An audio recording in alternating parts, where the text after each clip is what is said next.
So last week we came through here, it would have been April 29th, and we just dropped the super on top to give them a little bit of extra space. We didn't video that because all we did was open the top, put a super on, close it back up. That's all we did. Again, these supers have half drawn comb, half foundation. That's what we ended up doing.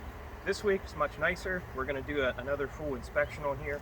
We're anticipating our honey flow coming up in the next week to week and a half. So I want to make sure these are strong enough to take advantage of it, but not so strong they're going to swarm before that. So we're just going to do a quick inspection on these two colonies and see what needs done. Alright, so we actually see some activity in the super. They're coming up on the drawn comb. There's not any honey in there yet. I had hefted that box and it's very empty, but they have this number of bees they need to occupy another box, so it's good we have that on there. I'll just set that to the side. I'm actually interested in the brood nest. So looking at this one, I noticed this frame on the edge is not covered in bees. If you come over top, they can see that better. See how this one's kind of unused and the colony is against this side. So what I'm going to do is pull out one of these frames and push it over onto this side before we're finished here to help them take advantage of this whole box. Before I do that, I'm just going to do what we call a peek check to check for swarming in this colony. So I'll just break the boxes apart.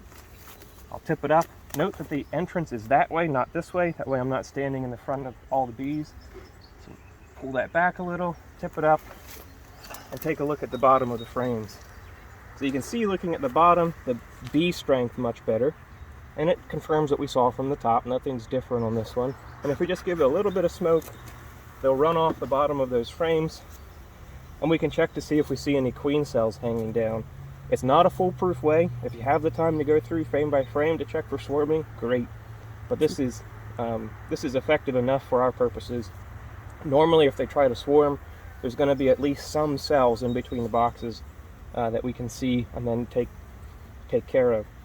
So this top box looks great. Looking at the bottom box, they have the whole thing taken care of. So this is a good 18-20 frame colony.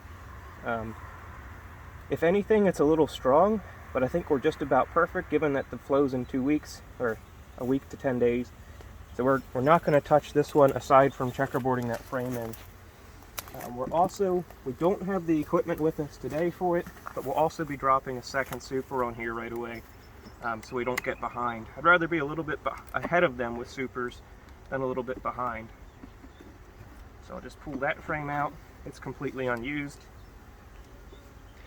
If you have to store a super somewhere, it might as well be on the colony. That's right. But not too many. You don't want to have like 8 all stacked up. So that one has some resources on it already. So I'm okay leaving that one. They're already taking advantage of that frame. And this empty one is all worker comb. So I don't mind putting that in the middle of the brood nest. They'll take advantage of it there. We don't have cold nights anymore. We're not worried about chilling this colony. They have plenty of bees. We can start to be a little more aggressive with our management. So yeah, that's 2 frames of cap brood I'm dropping it between. The queen will very quickly come lay that frame full. That's also going to help, given the fact that I think they're a little bit on the strong side. Having that empty space in the middle of the brood nest will help pull them back just a little bit for the next week. But yeah, we'll throw the super back on. Later we'll come back around and just drop another super on top, not touch anything else, and that should do us for another week. We'll see if we find anything interesting in this colony. Likely it's just the same story as the other one. I'm going to do this one at full speed just so you can see how long this normally takes us. Again, if you only have a couple colonies, take your time, but if you have a bunch, this is what management looks like. This super is unused. Set it aside. Lots of bees in that box. They're nice and centered up. No need to move frames. Crack it, pull it. Bottom box is just as good. Check for any queen cells. I see a queen cup here.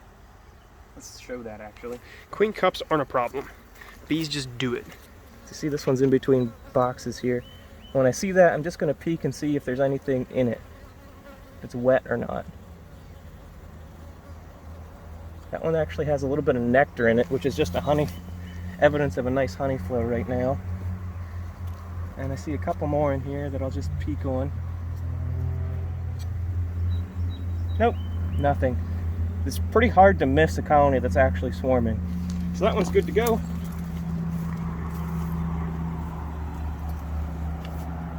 Throw our super back on. This one should get another one as well. This one's going to get another super in the next day. And off we go. That's it for a week.